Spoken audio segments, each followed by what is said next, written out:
It by Stephen King. Now I must say, I've loved all the novels of his that I've read. Before reading this novel, I've heard a lot of good things when it comes to Stephen King's It. And now that I've read it, I can say this book was excellent. Despite the number of pages that it has over 1,300 pages. It's a really long book.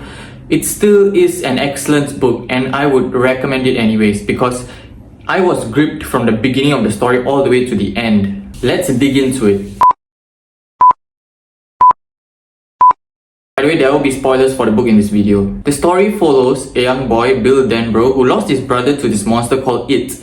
It is a monster that lives in the sewers and feeds off the fears of children, which is really a scary concept. And him and together with his friends from the Losers Club have to work together to bring down this monster. Let's talk about the things that I really love about this novel. So let's talk about the characters. Each and every character in this book is very compelling because they are grounded to reality. They are very relatable characters. They have some really relatable problems as well. Problems that you see normal people face on a daily basis. Bill Denbrough, who is bereaved because he lost the life of his brother.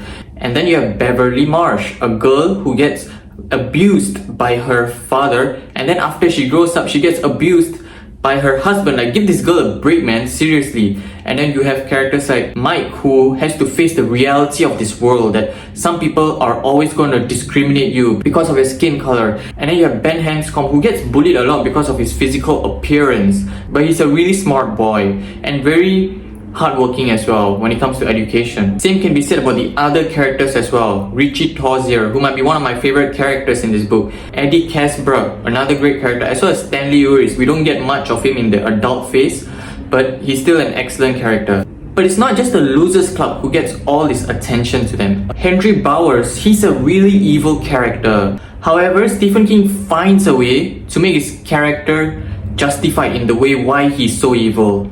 He wasn't raised to be a very good boy by his father. His father, Butch Bowers, is not a great man himself. And he also hates his father because of how his father treats him. And when he was an adult, he was falsely accused of the many murders that It did. And he went to jail for that until It released him out so that he can do his job for him, get rid of the Losers Club. And his friends also lost their lives and he feels guilty for that. And then we have Patrick Hocksetter. Not Patrick Star, it's Patrick Hocksetter. He might just be one of the most evil characters in this book, like pure evil.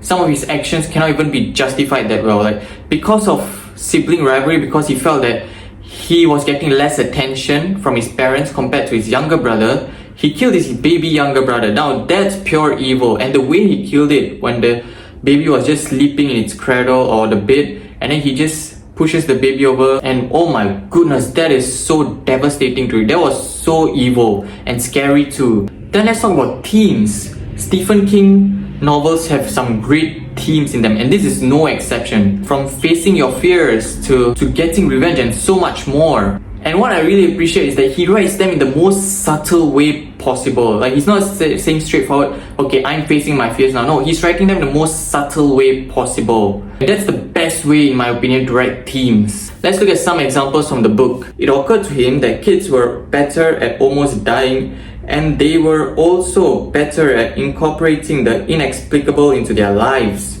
This is a great observation about the thinking of children. Let's look at another one. That's what we all should have done, just staying away. We've got no business here. Coming back to where you grew up is like doing some crazy yoga trick, putting your feet in your own mouth and somehow swallowing yourself so there's nothing left. It can't be done, and any sane person ought to be effing glad it can't. What do you suppose happened to Tony and Phil Tracker anyway? And this is a great study of why sometimes certain things are left untouched. We should have never gone back to our old memories. And the way he intertwines his characters and his themes into the story, making them relevant into the overarching story in the book, that's an excellent way to write. Usually only top tier writers can reach that feat, and he's one of them. He's one of the greatest and most influential writers of our times. And let's talk about Pennywise the Clown. I love the portrayal of It here. He's not necessarily only a clown. Sometimes he's a werewolf from the movie they saw earlier. Sometimes he's a spider, especially towards the end of the novel. And he comes in many different forms.